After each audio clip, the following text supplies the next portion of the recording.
Sword of Omens, come to my hand. I, Lion-O, command it. Thundercats, ho! Deadpool is a subtle Megadeth fan. I don't think this is it. So I was gonna and Joe for you. Oh, wow, thank you. I would totally Brian, take that. I wasn't sure, Brian, if you were a Coke Zero fan, so I brought one, but I also got water, but I think we're good. Yeah. It's like, yeah. Water, Coke, you want water or Do you want water or do you want Coke Zero? I can do either one. Man. you want water? Or Okay, there you go. Cool. All right, there you go. Everybody wins. I'm sorry, we don't have enough for everybody. I'm really sorry. You can leave now. Chug one. Yeah. Oh, boy. Oh, boy. We keep it real chill here. All right. All right. Showtime. Yeah, let's do this. No, there's no music. We're on a budget here. This is Terrificon. Fantasticon is next week. Yeah, we got to make that clear. Indeed. All right. Everybody, thank you so much. We apologize. Apparently, it was a choose-your-own-adventure. So getting here, thank you. We'll let other people trickle in. But, yes, this is the Writing Deadpool comics. I'm going to introduce everybody. They're all here. They made their way. Thank you very much. I'm sorry I didn't say where it was when I saw you all earlier. So just... said panel room. That's all. Yeah, so... Literally that generic. All right, so we have everybody... we have Jimmy Palmiotti. You recognize him from his work on Marvel Knights. Harley Quinn. Pretty much, if it's been Brooklyn, he probably wrote about it. So Jimmy Palmiotti, everybody. Yay. Thank you. Good. Thank you, Justin. We have Mr. Joe Kelly, who, as you know, worked on the character early in the 90s, but also he's currently writing Spider-Man, Action Comics, just a ton of other things as well. Mr. Joe Kelly. Thank you. Good. And if you're a fan of comedy and you're a fan of numerous guest stars, especially on The Big Bang Theory, The Mandalorian, and also working on Deadpool, his book The Grommets, which if you love skateboarding, that's your book. Brian Posehn, everybody. Thank you. I just last night on my YouTube, Just Shoot Me popped up with an episode all about you, and I was laughing. I'm like, what's the chance of that happening? Nice. Sorry. No. So just to kind of start, you're all off. When you, all three of you, how were you first approached the character of Deadpool, and kind of what was your initial vision for the character when it was your turn to write? So you guys can answer however you want. Yeah, it doesn't matter. Yeah, so it was actually my first writing gig. So a guy named Mike Martz up at Marvel, I kept pitching him ideas, and he says, look, whoever left Deadpool right before me, they said, you want to do a couple of issues? And I wound up doing a year worth of the character. But it was my first writing gig, so I definitely I was intimidated, so I figured, let me just get great artists, so if I suck, at least the work will look amazing. And I did. I got a bunch of great artists, and I got called in every favor in the world to do the covers, from Steve Dillon to Jim Starlin to Paul Chadwick did some issues. Like, I had everyone I knew. Arthur Adams did the 50th issue cover.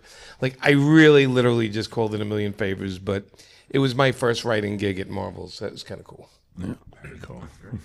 I was super new at Marvel, and I had worked with Matt Idelson on like the 2099 books and What If, things like that. And they had asked him to do an ongoing for Deadpool, and they literally were like, this book's probably going to get canceled in 6 months, so here you go, new editor. And he was taking pitches, and a lot of people were doing the tough mercenary guy. And I was like, well, he's supposed to be funny, let's do some more comedy and stuff. And the initial pitch was like, all the weirdos from the Marvel Universe. It was like Obnoxio the Clown he was fighting, and Ego the Living Planet, and Heroes Reborn was out at the time, so he stole the blue ball from Franklin Richards and didn't know he had it. He was just being a jerk to this kid. That was the initial pitch, and Matt liked it because it was just different from what he was getting from other people. So that got me the job, and he was like, yeah, we're going to be canceled soon, but it'll be okay. And it didn't work out that way, which is awesome. And I was very lucky. It was just an opportunity to play around. I love comedy. I love dialogue. I put way too many words in that book for many, many years. but it's ultimately became the cornerstone of my career. So I owe everything to Deadpool. So there you go. Yes. Me, it was just hanging out at San Diego Comic-Con parties. Really, that's what it was. It was Jerry Duggan and I had done image stuff together. We'd done The Last Christmas, and then we were always at the con, and would hang out with the Marvel guys, and just got to know a couple people there. And we loved that character, and we were pitching like one-off, and they're like, one-offs don't really sell. But what would you do if you could do the book for a year? And I know a couple other teams or independent writers pitched at that point, and we were right after Daniel Way. So we just said, well, we'll throw, no offense to anything anybody had done, but we were going to like start, we go, if we're rebooting, we're rebooting. So let's throw all that stuff away, throw everybody talking to him, or hearing voices in his head, and let's make that organic. Let's make him earn that. And then we came up with, we always thought the first story should be the Dead Presidents. We always thought it should be like a big summer movie. Right. It should feel like a 6-issue kind of us doing Ghostbusters or something like that, like big, And they loved it. They loved what we pitched, and then they let us do pretty much anything we wanted to do, with one or two exceptions we could talk about later. Right. Well, speaking of, Deadpool's humor is like kind of it's a hallmark of the character. Pop culture references, breaking the fourth wall, talking to the audience. Hello, audience. So when you're working on Deadpool, how did you develop like the specific comedic voice and style that just kind of defined your time with the character? Well, I think it's a character that if you take it on, you have to have a good sense of humor yourself, and you have to, and I can't speak for the other guys here, but I objectively look at the world in a very humorous way, because it's depressing otherwise, right? For sure. Right. And I do find like the weirdest things really funny, and so when writing this character, the ones I approached was more of a crime thing, and it was less superhero-y when I first started it, and I grew up in Brooklyn. I grew up around failed mafia and all these crazy people. So like this stuff just was so easy for me to write. And as a writer, you're writing it, it's funny to you, and then you have to hope the rest of the world catches on. Right. And that's pretty much any kind of humor, because if you're writing for the masses, you're screwed. If you're trying to be, hey, look, I'm going to be funny now, it's not going to work as much. I think he's a character where the situation he's in defines the humor in some places. So that's how I approached it. That was much more articulate than I would say. That was very good. That is it, right? You have to believe that it's funny for you, and hopefully somebody out there figures it out. I think for me it was, I love Robin Williams. I love Looney Tunes. I was like, let me see if I can channel those into this bizarre character. That makes so much sense. That's not what we did, but that's awesome. And then on the flip side was always like, no matter, like, if you believe he wants to be good, no matter what he does that's good, then the universe kicks him in the nuts. Like, that was sort of it. And for me, that was the cycle. And as long as I could keep that moving, you got the highs and lows. And then within a scene, it's like, oh, I hope that's funny, whatever. Right. But, yeah, that was it. It was just hoping that somebody else out there would think that my nonsense was funny, and luckily it kind of worked out. For Jerry and I, we were fans already of the other writing, like of Joe's work, and Gail Simone specifically. She's one of my friends, and I read everything she does, and so she was already in my head, but we both looked at it like, it's Ash from Evil Dead. It's Kurt Russell. It's Jack Burton. It's Snake Plissken. Right. We had those voices in our head comedically, so that kind of got us going, and then bringing in the pathos and the second trade with the good and the bad and the ugly. Right. That was totally us doing, like, let's do him getting kicked in the nuts by everybody. Pretty much. Right. Well, and then speaking of, like, again, character, I mean, Deadpool is just like anybody. He accumulates a cast of characters. So, you know, Blind Al to Weasel, Pool Boy to Copycat, to even Agent Preston to the Ghost of Benjamin Franklin, which is, by God. So when you're doing that, like, how much research goes into creating new characters or deciding who plays a role in what you're doing? So, I'll start. yeah. So Al is Weasel existed already. So Right. Weasel was sort of, for me, just a comedy relief for, another idiot for him to bounce off of. Al very much came from, we were like, okay, if Deadpool was created as Spider-Man with guns, which what Rob has said, he needed to have Aunt May. But we had to come up with an Aunt May that we could do horrible things with. And so who was this strange person that would put up with Deadpool? Mm-hmm. And then we thought, so we have her. They made a very, I always forget if it was Circle Chase, which one of the miniseries, but they really emphasized his freak out when his mask came off. Yeah. And that was that's right. huge for me, right? It was like, give me back my face. So it's like, okay, whoever this person is has to be blind. So that's going to be his sort of like butler. And then as soon as we said butler, it's like, oh, it's got to be Alfred. So we're going to have an Aunt May who's Alfred and blind, and she can put up with Deadpool. And that's really how she came to be. Right. So for me, it was always, what are the types of characteristics you can get from the, supporting cast that are going to yank at the characteristics for Deadpool that you need to emphasize? So his insecurity, Blind Al had a backstory we never got to, which is that, she's with him as his prisoner, but it's because she did something that resulted in why he looks the way he does. Like, she gave him his cancer, which led to the, to the treatment. We never got to that story. She was also the original Black Widow and had a passionate affair with Captain America. That's amazing. We also didn't get to that story. Yeah. But that was so. But we didn't know that up front, right? Right. Just like, let's create this crazy thing, and then she grows as the book grows. Right. And then something like Siren was just like the type of person he aspired to be with, if he could be good. Didn't really think it was worth it, and then throw in Typhoid Mary to screw everything up. And Field of Dreams. With very controversial story, which I didn't know was controversial when I wrote it. There you go. Never do. With us, it was just we had the Shield agents were already going to be in there, so we decided to build our own, and we made Agent Preston, and then we also named Agent Adsit, named after Scott Adsit, and just basically had the artist draw Scott Adsit and said, hey, called Scott Adsit. My wife actually represents him, and I said, hey, buddy, we're putting you in Deadpool. He's like, sweet. And there you go. It was just that easy.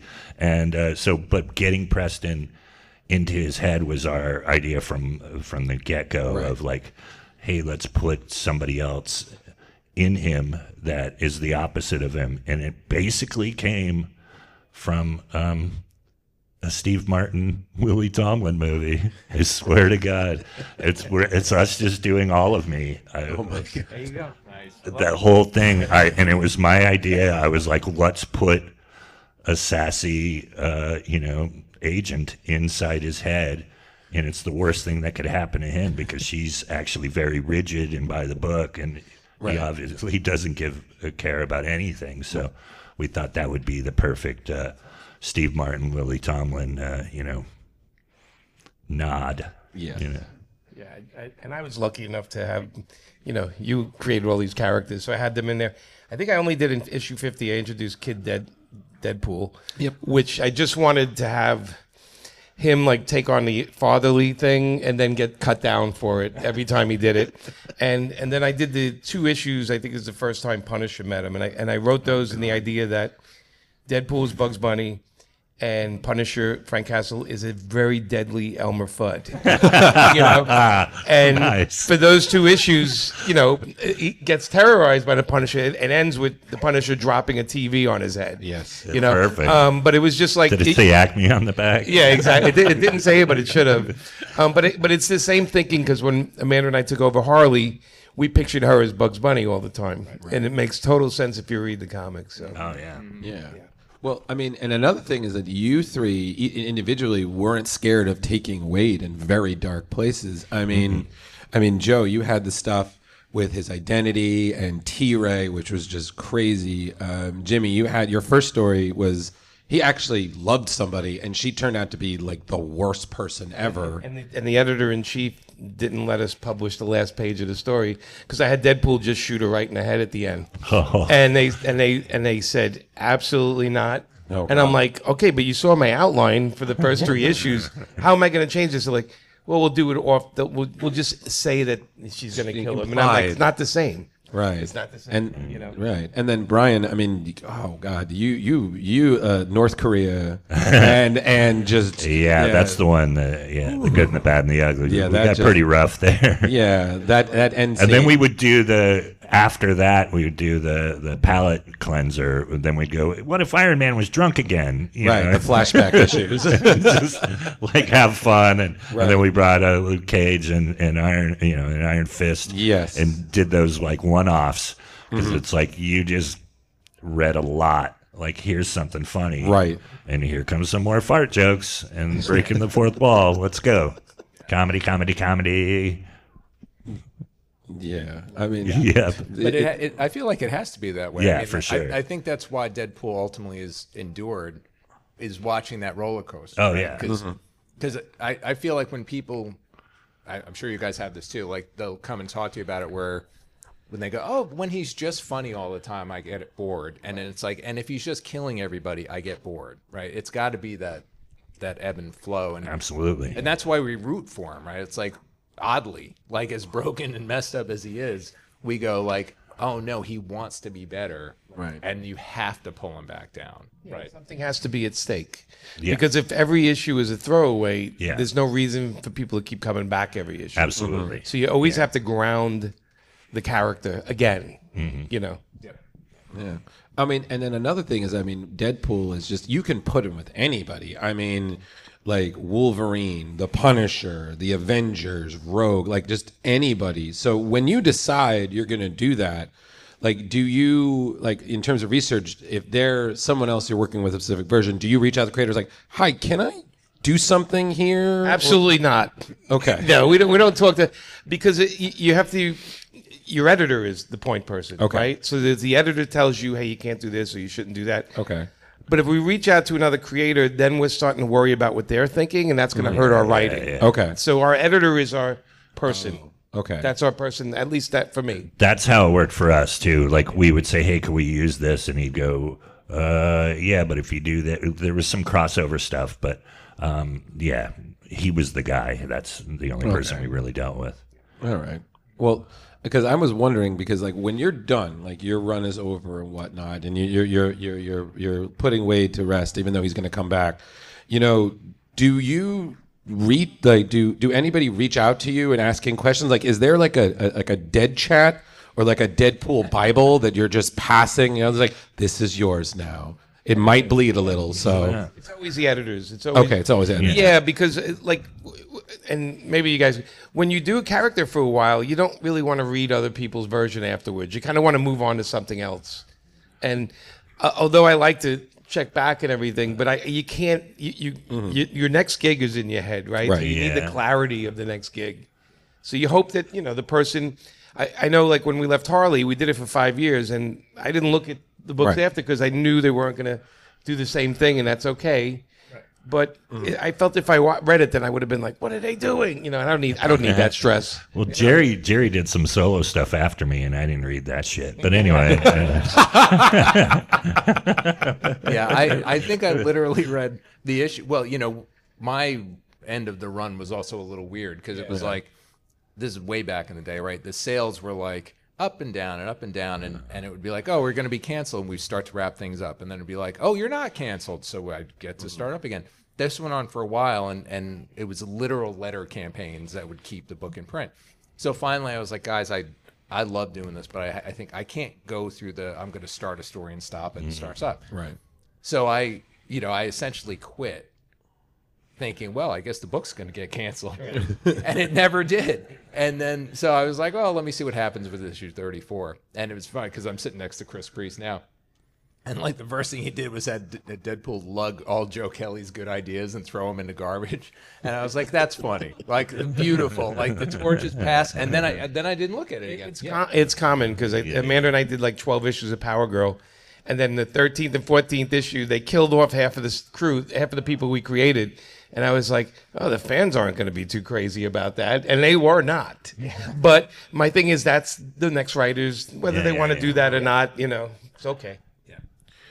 Well, in terms of like Deadpool and legacy, I mean, he's grown such. I mean, before he was just a comic character. Now he's been a cartoon. He was a movie and whatnot.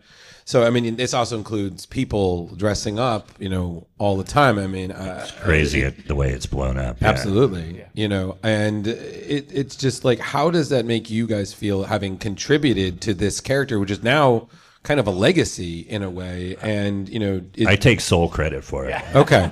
I was going to say, it's all your fault. No, I mean... No, it's just kind of... That's Rob Liefeld's job, by the way. Oh, right. Sorry. I'm not making any Rob Liefeld jokes. There's a microphone in front of my face. You're doing good, You're the control. It's in maturity. Wade would be proud. So...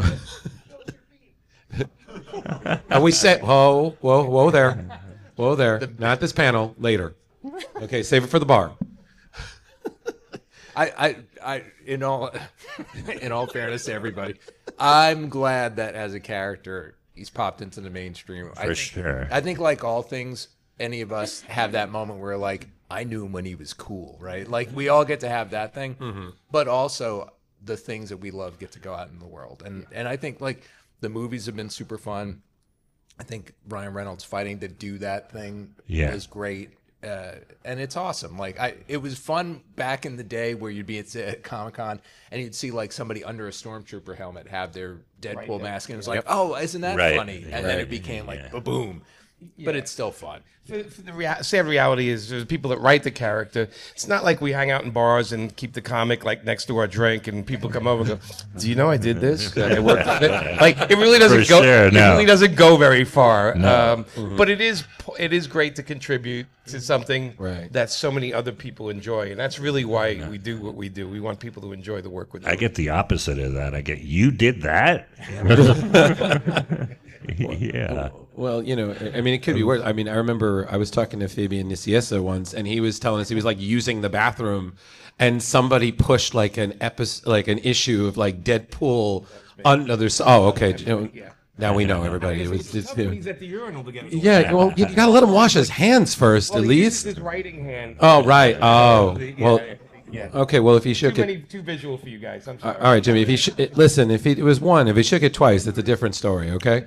For me, it was just, for us, it was the timing. Like, we wrote that we took it on at the perfect time. It was right before the Ryan Reynolds movies, and it was, the game was already popular. Right. And so, and they had talked about, like, not doing a full, well, they weren't doing, like I was saying, miniseries, and that the character wasn't dead, but they kind of were like, hey, let's try these dudes that have never done anything for Marvel. Right. They kind of were taking a crapshoot with us, and that's why we dug in. Like, we were having so much fun with it, and then the movies, it all just kind of timed out. And then as we, like, the second, as we were doing the second year of it, we're at Comic-Con and we're like, oh, wow, there's like more people dressing up, and third year, more people. And the timing, it was just perfect for us. It's funny to me that we all had the same thing. It's like your first writing gig, my first ongoing, your first thing at Marvel. Like, really, they do just throw anybody at Deadpool. And Rob Liefeld will tell you that too. All right. Well, I have one or two more, and then I'm going to open it up for questions. But I noticed that Deadpool, a common thing is that it's either we throw him in the past and see him just kind of unintentionally muck up the timeline, or we continue certain stories. Like, Jimmy, I kind of felt like your Punisher was kind of like a kind of an epilogue story to Welcome Back, Frank, in a way. Yeah. And then, Joe, you had like Peter going back to the 60s and messing up Weasel's life, and kind of also showing up as Peter Parker, and just that. And then, Brian, the flashback issues that you did with the great Scott Koblish, where just, hey, kids, how can Deadpool influence the Marvel Universe even more? So just how does that come up? Like, how did those just like, we're going to do that? And they're like, okay, cool. Well, for us, it was exactly what I said earlier. We're like, let's do it as a palate cleanser. Let's do it between these the big story, the arcs that we want to do. Right. And we'll just do these one-offs. But then let's do it like it's an old Marvel book, or, the idea of, not that it's pulped, but, it's a story that never was told 30 years ago. And that's what our jumping off. And like, I always wanted to mess with Man in a Bottle. Man in a Bottle is one of my favorite books or stories in comics, and I always wanted to screw around with that. And Jerry and we had pitched other things over the years. We actually pitched to Marvel a series like 6 issues of just calling it Drunk Iron Man, and just lean into it and have it be 70s Drunk Iron Man. It's just him, doing crazy stuff, and just do 6 funny issues. And they were like, ha ha ha, nope. And so that was our way of sneaking that back in, and doing the, the other story with Cage, and then, basically creating Deadpool Jr. So. Right. Yep. Definitely. Yeah, ours was it was actually, it was more of a technical gag. Like, Matt Idelson, editor at the time, was like, hey, what if we Forrest Gumped Deadpool into something? And it was like, oh, that sounds great. And then we finagled our way into it with the West Coast Avengers, or Great Lakes Avengers, rather. Sorry. Right. And then the terror of that was that we were going to actually use a real book, right? And have to get Stan's approval that we were going to make fun of it, and Stan, of course, was super gracious about it, and we're like, you guys are funny, and I'm like, oh, Stan. Who is this on the phone?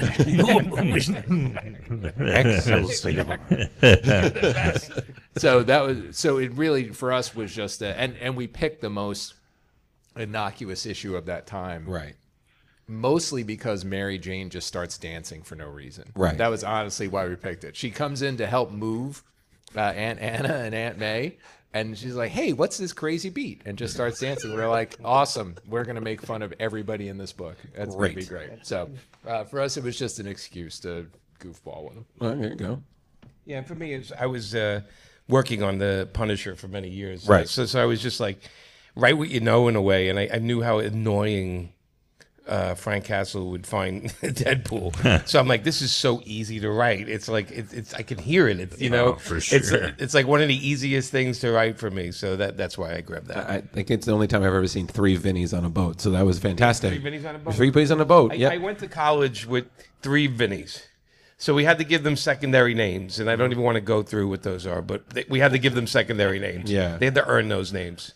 There you go. So before we get to the questions, the last thing I have is that if there are any future writers of Deadpool in this room, no pressure, everybody.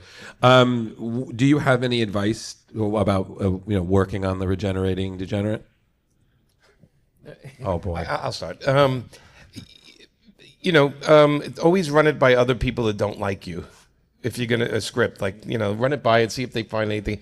I don't know. If they're gonna hire you, do the best you can and hope for the best. There's really nothing I can tell you except stay loyal to who the character is. Yeah, perfect. Understand who the character is. Just that's the one assignment you have. I feel like, you got to be kind of a fan already, because instead of going, I'm writing it for the fans, if you're a fan and you know what you want to see, does that make sense? Yes. And I was already a fan, so when people said, aren't you concerned about pissing off Deadpool fans? I was like, not really, because I am one. I'm going to just write what I want to see him do, you know? Yeah. Okay. And be as mean to Deadpool as you can. Oh, yeah. Like, that's really it. It's Vicious. like we all torture our characters. That's part of it. But I think with Deadpool, you have to turn that up a few notches. I think that's what the movies have gotten so right about it, too, you know? Yeah, they totally lean into that. Yeah, 100%. So, yeah, be brutal. He can handle it. Okay. All right. Well, I'm going to open up the questions. So if you want, you can come to the mic. Or since it's so small, if you want to just shout it out, they'll answer. So, you know, there's like, oh, okay. Sir? I have a question. So my question is for you, gentlemen. There was this event in the late 90s called Amalgam Comics, which was a combination of two different characters, one from DC, one from Marvel. We didn't quite get a Deadpool version of the character. If there was, do you have an idea of who you'd want to combine? Now, I have an idea Jimmy might have an idea. Deadpool, Harley Quinn would be like the easiest thing for me to ever write, ever. Like I literally could be sleeping and it'd be done by the time I woke up. But I just see those two annoying the hell out of each other the whole time, and then them making out, and later on, Wow. So. Okay. Is that a spoiler now for Deadpool Batman coming out? I just nobody just asked making me. sure. No. Okay. Nobody asked Okay. I think we're Sorry. good. I'd do Deadpool and Plastic Man. 'Cause, yeah, they both annoy the shit out of each other. Oh boy. Do you want an amalgam or a team up? We could do whatever you like. I mean, No, I mean the amalgam. Yeah. The pun one is the Deadpool man, right? Like Dead Man Deadpool. Oh, right? wow. Oh, yeah. That'd be solid. Yeah. But if I could see Deadpool with Green Lantern powers, I kind of feel like that's the. So Oh, yeah, that's what Dead the amalgam Lantern- is. Yeah, okay, yeah. So, yeah. I don't know. Dead I just Lantern seems like it's a terrible. But then it's just Guy Gardner, so I might have to. Dead Lantern sounds awesome to me. I'd read A Dead character Lantern. called Red Tool in Harley. And There you that go. literally Right. was us saying this is Deadpool. Right. I like it. Thanks, guys. Anybody else? This is your time. Unless you want to just keep sitting there, we can just keep entertaining you. Wave a question. Yeah, you can. Yeah, just you don't have to get up to the mic. You can. It's fine. No, up. No, one of the Scooby Gang moved. Yep, you can't twitch like that there. You gonna bark a question at us? No. Okay. So, you said that there were like exceptions for what you guys couldn't write about. I was just wondering about what those were. Oh boy. Let's see. There's kids in the room. So. Well, I mean, there is just always stuff where you have to look at it and go too far. Yeah. Which I will say that because it was the late 90s when I was doing it, not all of the too fars were established yet. So when they collected my stuff, they were like, "Hey, so were you okay sort of mentioning that times have changed and maybe some comedy was not appropriate?" Which I was like, that's fair. Like, that is a fair thing to say. But the stuff that I'm trying to think of something I was really not allowed to do.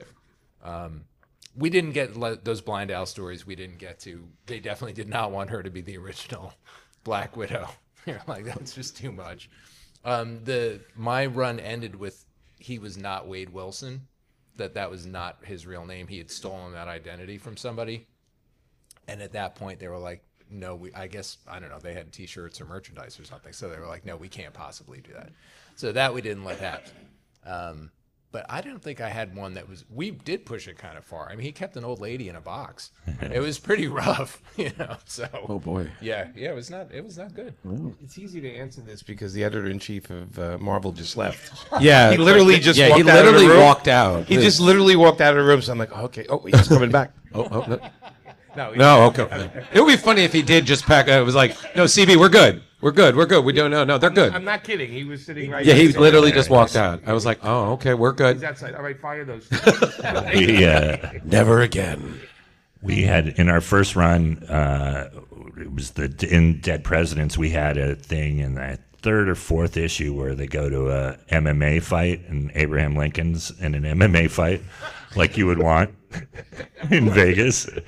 And I had the Kardashians get killed by a lighting rig. A lighting rig fell on the Kardashians, and Benjamin Franklin is really upset because he thought they were Appealing. Appealing trollops, as he calls them. And they were like, you can't kill the Kardashians. Call them something else. And we were like, fair enough. And that was it. I think I also wanted to kill Michael Jackson, and they said nope. Was he already dead? Or- I don't remember. I think when they're already dead, it's easier to kill them. Yeah, yeah. When they're alive, they can sue. Yes. So that's not a good thing. I don't know. He did a lot of things with those presidents, man. I mean, I was like, I do not remember this history class. Oh yeah. Well, that was the funnest thing, is just messing around with those presidents, and Yep. love that. Yeah. Anybody else? This is your time. I do not want to hear like I didn't get to ask a question at that panel. They talked way too much, sir. First of all, I just wanted to thank you guys. Deadpool's great, but I like Brian already told you, I love Ramen. Joe killing it with Amazing Spider-Man. And Thanks, man. Jimmy is like one of the best ever. For sure. Thank you so much. My question for you guys is like, what's your comic book origin story? Like, how did you get into it in the first place? That's it. Yeah. Okay. Somebody else. It was a long time ago. In a galaxy far away.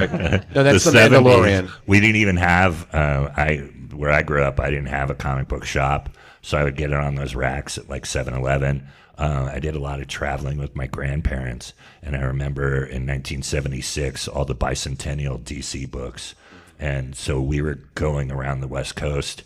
And any place we stopped that had one of those books, that was my obsession. That was the first time that I was really like, so I was 10 years old.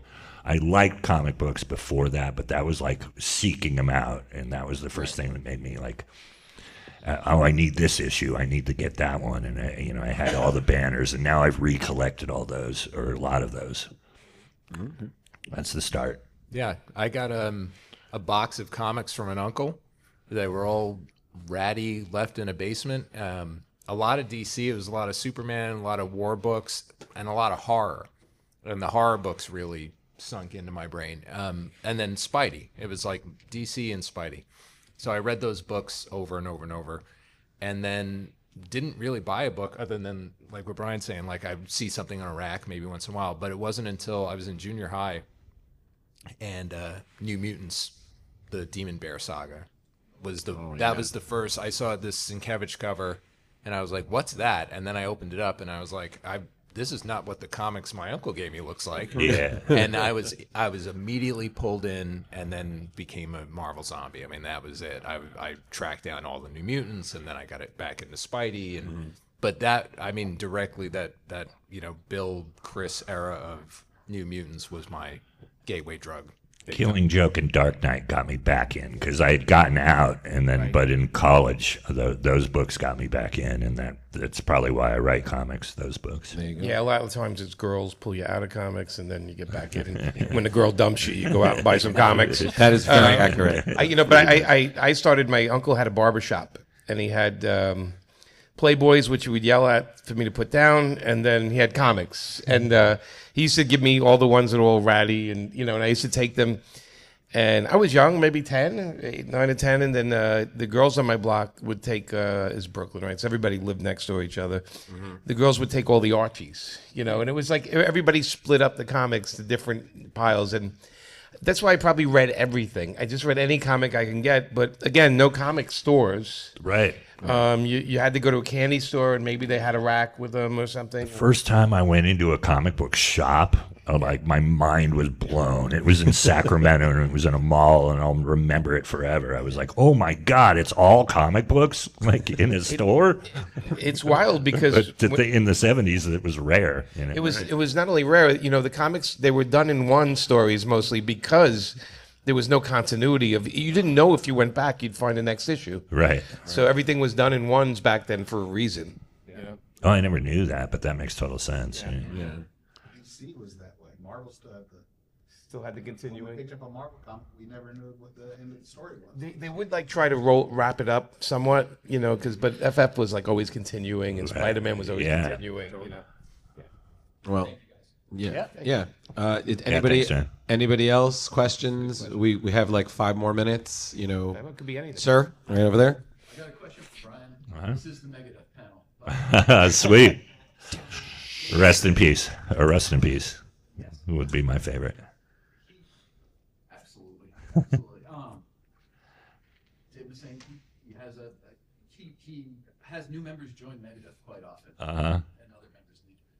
Deadpool joins Megadeth. Oh my God.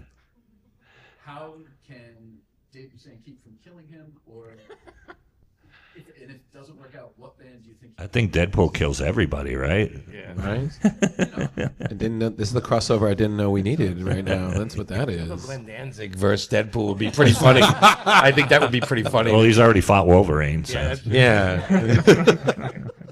Yeah, it's just one hairy person after another. It's just like what? Hairy little guy. Yeah, that was I could say that because I'm a giant. That was the one of the best. It was I think We could make Deadpool- fun of short people. It was like Deadpool asking, like, "Were you ever in Canada? Did you have a very short child, very hairy short child of the Canadians?" And he was like, "No, it just keeps hitting him." Anybody else? Anybody, sir? Oh yeah, please use the mic. You could have shouted. It's fine. Small I'll room. shout into the mic now. Oh, there you go. Whatever works. So I had a question for all you guys collectively. What was a moment where you were like, okay, I'm going to do comics? Like this is where we're going. Oh boy. Yeah. The first thing I did was an image book, and but it came from writing it was a failed screenplay, and it was The Last Christmas. We had originally written it as a movie. We had meetings with everybody, and they were like, Santa Claus after the apocalypse, killing zombies. Where do I sign? But then,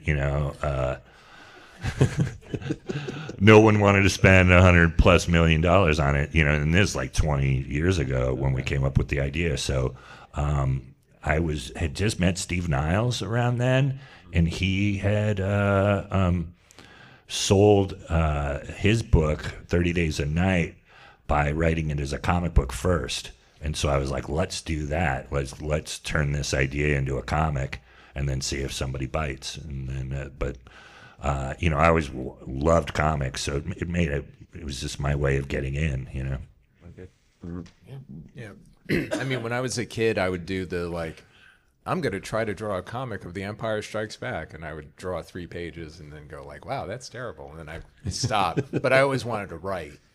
I worked in production for a little while and loved being on sets and stuff, but thought, again, I should try to write. So I went to NYU for screenwriting. And while I was there, some editors contacted my department and said, hey, could we run a workshop? So since I worked in the department, I helped run the workshop. And just was in the right place at the right time. I had actually sent in, I still have the rejection letter. I had sent a pitch to DC for like an Elseworlds Batman. I was like, oh, clearly they'll let some schmuck do this. There'll be no problem. And Mike Carlin wrote me a very nice rejection letter, actually. But I got one of those. Yeah, and that was like, oh, this is going to be my attempt to get in. I didn't really think it was a thing people could do. Like, I just didn't think it was a job that I would ever get. So because I was at the right place at the right time, they offered me, scripting over Carl Kiesel, and because they liked my dialogue, and then that just led to some stuff. So it was really, and then I was a working writer, and all these people I was graduating with were like, "Oh, that's cool. You are going to pay off loans." So it was very lucky. In that summer of '97, I got married, graduated, and started the X-Men. Like, it was just the craziest year of my life. So it was just very, very lucky. I was really. So how close are you paying that loan now?